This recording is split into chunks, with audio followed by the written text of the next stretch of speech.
안녕하세요.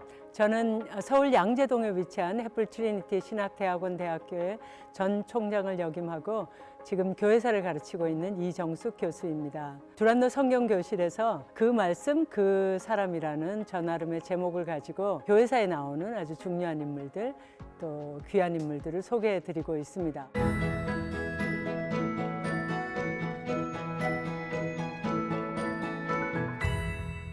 네 번째 시간이고요.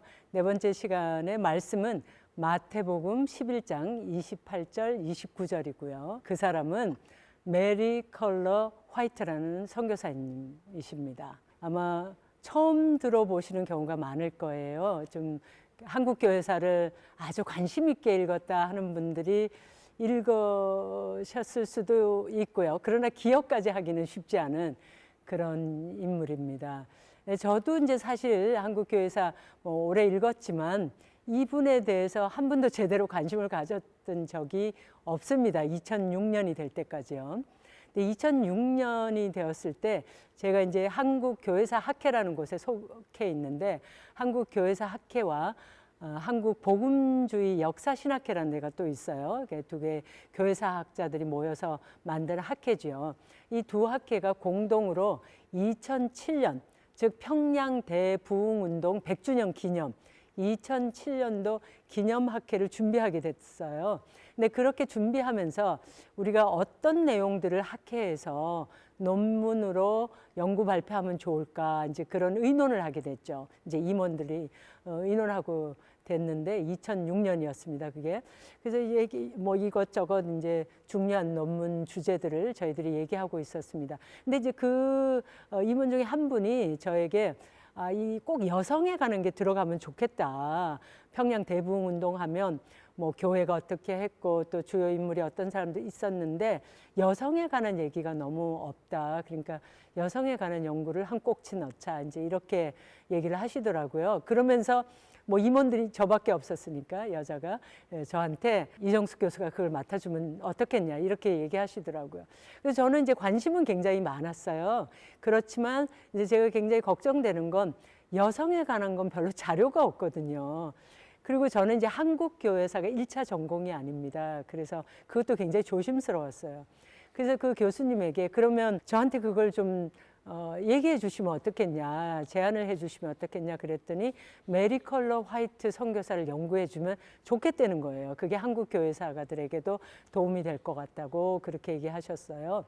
그래서 제가 아주 좋게 들렸습니다. 그래서 빨리 이제 기독교 역사연구소에 찾아가 가지고 자료들을 조사해 보고 한국에서 구할 수 있는 것들 열심히 구하고 그리고 미국에 마침 갈 기회가 있어서 미국에 가서 또 열심히 이제 자료를 구해가지고 2007년도에 논문을 발표하게 됐고 그 논문을 한국교회사 학회지에 또 실리게 되어서 여러분들이 쉽게 논문을 찾아 읽으실 수 있습니다. 오늘 그 내용을 제가 요약적으로 알려드리고 특별히 이 메리 컬러 화이트 선교사님과 관련해서 제가 마태복음 11장 28절 29절을 소개해 드리려고 합니다. 메리 컬러 화이트 선교사님은 미국 분이시고요.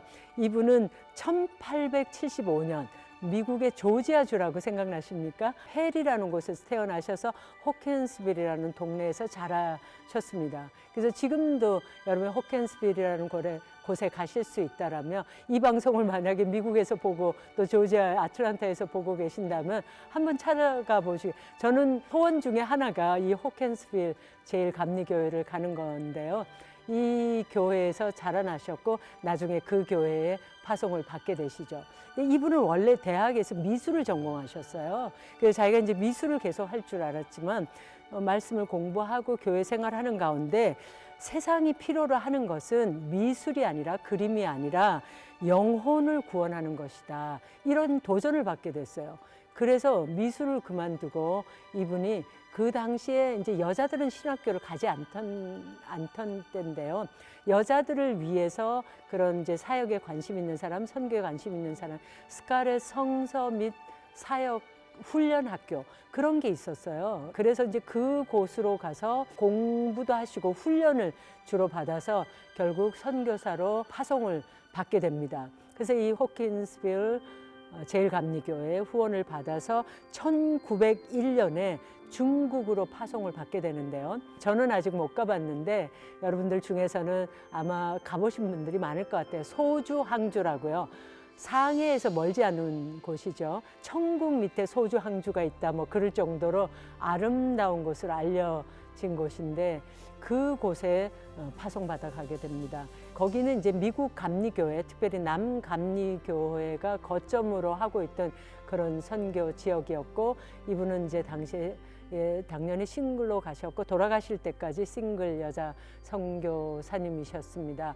그래서 이분이 이제 가셔서 하셨던 일이 중국에서 전도 부인들, 그러니까 우리나라에도 전도 부인들이 있었거든요. 그 이제 이 전도 부인들이 하던 역할들은 남녀가 유별한 그 유교 사회에서 여성들을 대상으로 해서 말씀을 가르쳐 주기도 하고 또 함께 이제 전도 또 교회 사역 이런 것들을 하기도 했던 그런, 지금으로 말하자면 여자 전도사님, 뭐 여자 목사님에 해당되는 그런 전신이라고, 또 여자 권사님 뭐 그렇게 생각할 수 있는 그런 역할인데, 하여간 전도부인들을 가르치고 기술학교가 있었어요. 그래서 기술학교에서는 어린아이들, 청소년들에게 기술을 가르쳐줘서 그 아이들이 자립할 수 있도록 도와주는 그런 프로그램에서 가르치는 선교사님이었습니다. 특별히 이분이 이제 미술을 했잖아요. 그래서 자기는 미술을 버렸다고 생각했는데 기술학교에 가니까 자수도 가르쳐야지 되고 뭐 여러 가지 아이들을 가르치는 뭐 만드는 거 이런 것들이 미술이 그렇게 도움이 될 수가 없는 거예요. 그래서 하나님께서는 내가 버렸다고 생각한 것들을 다 사용하시는구나, 그런 고백을 하면서 다시 감사를 드리게 되는 이제 그런 경험을 하게 됩니다. 자, 이런 이제 이 분이 그 중국에서 사실 43년간 활동하셨어요. 그래서 1943년에 그 소주 항주 지역이 중국 공산주의에서 점령을 당하게 되면서 더 이상 있을 수가 없어요. 기독교와 뭐 공산주의가 공존할 수가 없었잖아요. 그래서 본국으로 돌아갈 수밖에 없게 됐어요. 당시에 많은 선교사들이 대부분 본국으로 돌아가게 되고, 우리나라에도 이제 일제 시대에 신사참배와 함께 선교사들이 많이 떠나게 되는 거하고 비슷한 상황이었죠. 그래서 이제 이분이 가게 돼서 돌아간 후에는 중국에 관한 글을 쓰시고요. 또 언론학으로 조지아에 있는 대학교에서 그 공부를 석사학위를 하시게 되세요. 그러면서 계속해서 중국에 관해서 많이 알리는 역할을 하시게 되고요.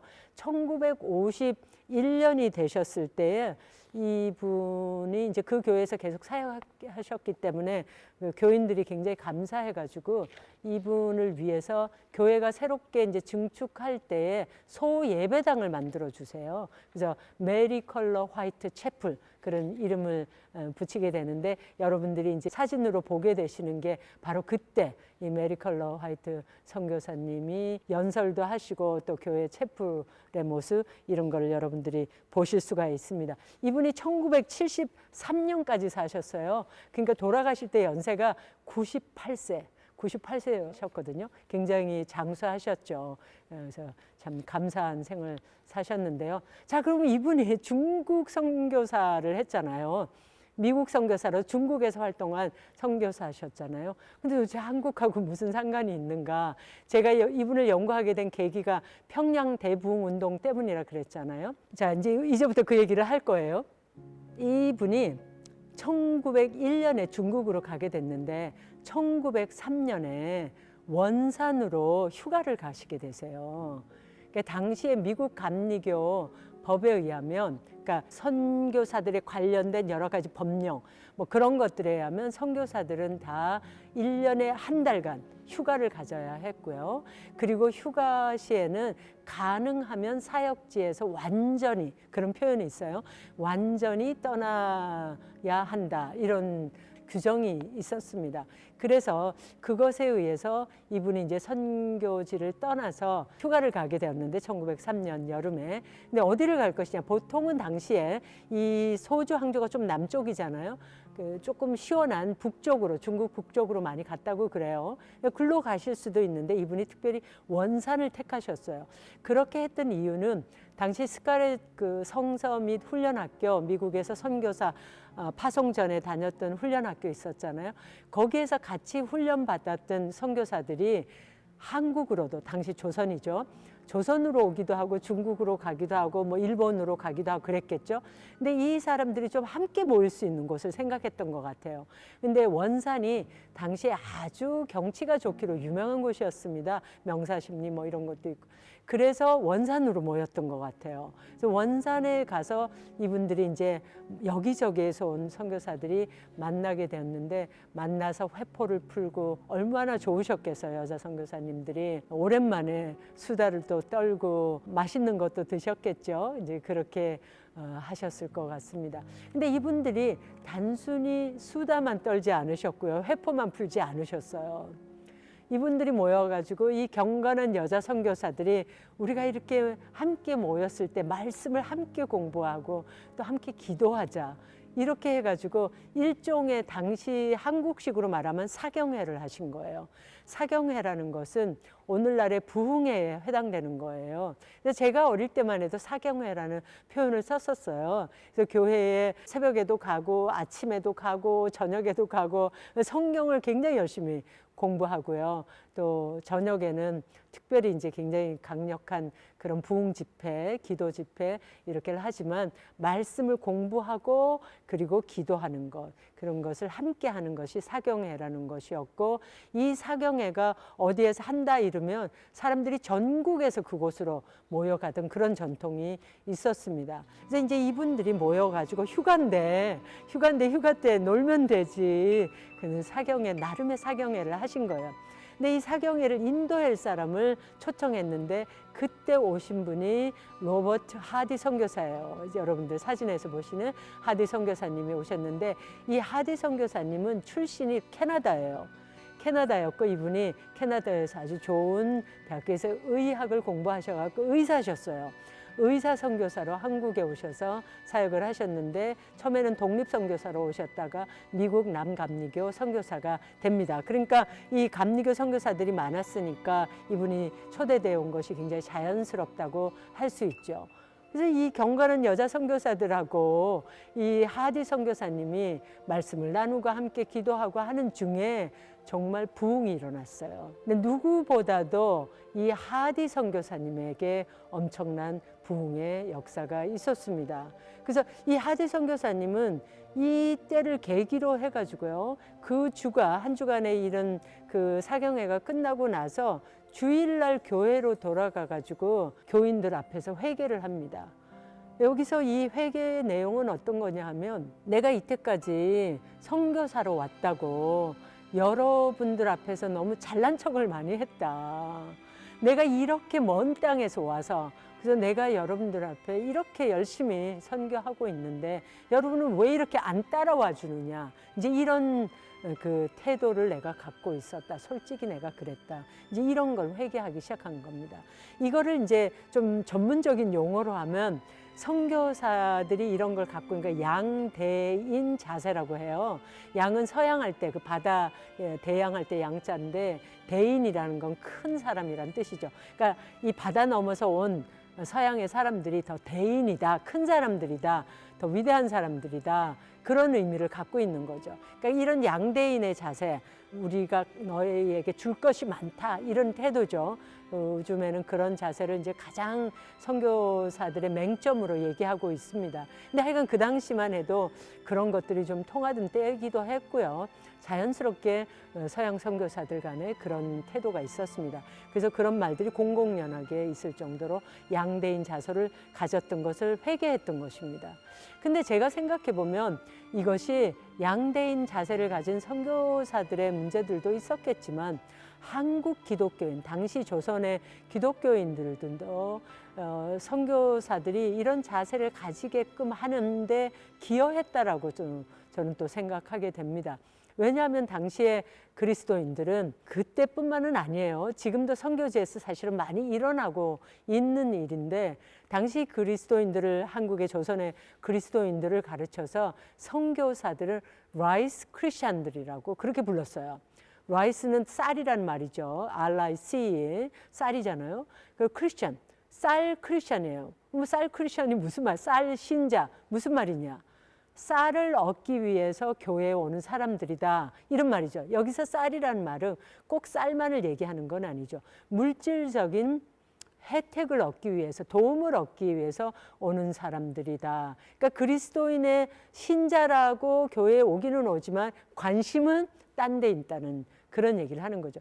그런 사람들이니까 이 사람들이 정말 믿는지 안 믿는지도 잘 모르겠고, 이런 태도에서 선교사들은 굉장히 낙심하게 되고 자꾸만 이제 한국인들을 비난하게 되고 한국인들을 탓하게 되고, 이러다 보니까 내가 누군데, 내가 어디서 왔는데, 내가 얼마나 많이 희생했는데, 이런 생각들을 하게. 이게 오늘날에도 선교지에서 많이 있는 일입니다. 결코 옛날에 있었던 일이 아닙니다. 선교지에서도 조심해야 될 일이고, 우리가 혹시 선교사가 되든지 우리가 혹시 선교지에 단기 훈련으로 가게 될 때 조심해야 될 그런 태도 중에 하나라고 볼 수 있습니다. 그래서 이제 하디가 이렇게 회개를 하니까 교인들이 너무 놀랬죠. 그래서 교인들도 생각해 보니까 너무 또 미안한 거예요. 그래서 교인들도 회개를 하기 시작합니다. 그래서 이렇게 회개가 선교사와 교인들이 함께 해결한 게, 이것이 1903년 원산 부흥운동입니다. 이 원산 부흥운동은 하디 선교가 전국을 다니면서 계속해서 이런 일들을 하게 되면서 계속 이어져요. 그래서 1907년 평양 대부흥운동으로 이어지게 되는 겁니다. 그러니까 이 1903년 원산 부흥운동이 없었으면 1907년 평양 대부흥운동을 없었다 해도 틀린 말이 아니에요. 그러니까 이 1903년 대부흥운동에, 원산 부흥운동에 메리 컬러 화이트 선교사님이 기여를 하신 거죠. 근데 이 메리 컬러 화이트 선교사님이 한국하고 이렇게 인연이 있으신 거고요. 한국 기독교인들이 굳이 모르지만, 또 이분들이 여기에서 휴가를 보낸 게 굉장히 의미가 있는 거예요. 휴가라는 것을 우리가 그냥 생각할 수 있지만 이것은 결코 간단한 얘기가 아니다라는 것. 성경 말씀에서도 마태복음 11장 28절 29절에 수고하고 무거운 짐진 자들아 다 내게로 오라. 내가 너희를 쉬게 하리라. 나는 마음이 온유하고 겸손하니 나의 멍에를 메고 내게 배우라. 그러면 너희 마음이 쉼을 얻으리니 이는 내 멍에는 쉽고 내 짐은 가벼움이라.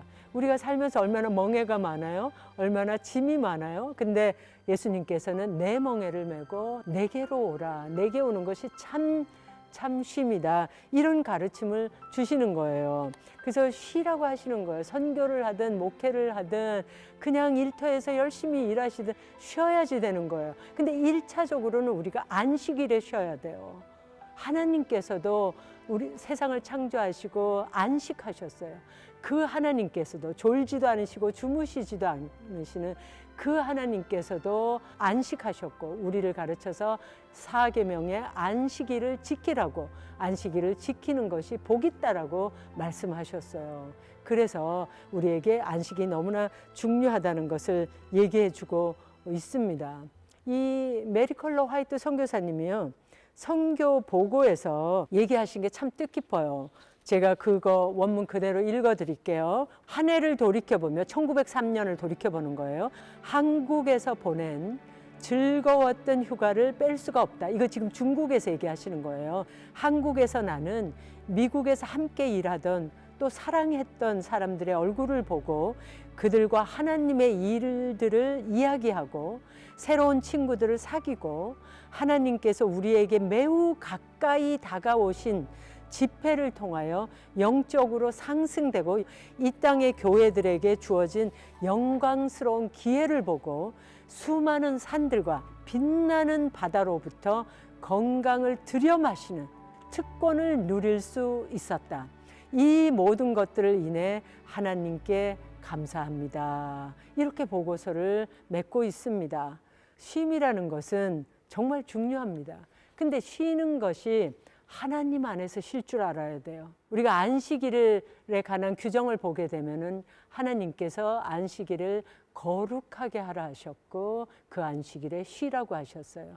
거룩함과 쉼이 동반되어지는 것, 그것이 진정한 안식인 것이죠. 근데 그것을 어디에서 쉴 수 있어요? 하나님, 우리의 거처가 되는 하나님, 예수 그리스도를 통하여서 우리는 그 쉼을 얻을 수가 있는 것입니다. 오늘 나눈 그 말씀, 그 사람, 다시 한번 이렇게 정리를 해볼까요? 말씀은 마태복음 11장 28절 29절이고요. 수고하고 짐진 자들아 내게 와서 쉬어라는지 말씀이라면 이걸 이제 메리 컬러 화이트 선교사님을 통하여서 제가 말씀을 좀 하이라이트 했던 거죠. 근데 메리 컬러 화이트 선교사님은 중국에 가셨던 20세기 초의 선교사님이셨는데 이분은 이제 휴가를 하신 거죠. 선교사 일을 열심히 하시다가 휴가를 하셨는데 그 휴가 동안에 거룩하게 경건한 선교사들과 함께 거룩한 시간을 사경회를 통해서 보냈는데 거기 초청되어 왔던 하디 선교사님이 원산 부흥 운동을 시작해 주시는 분이 되었다는 거죠.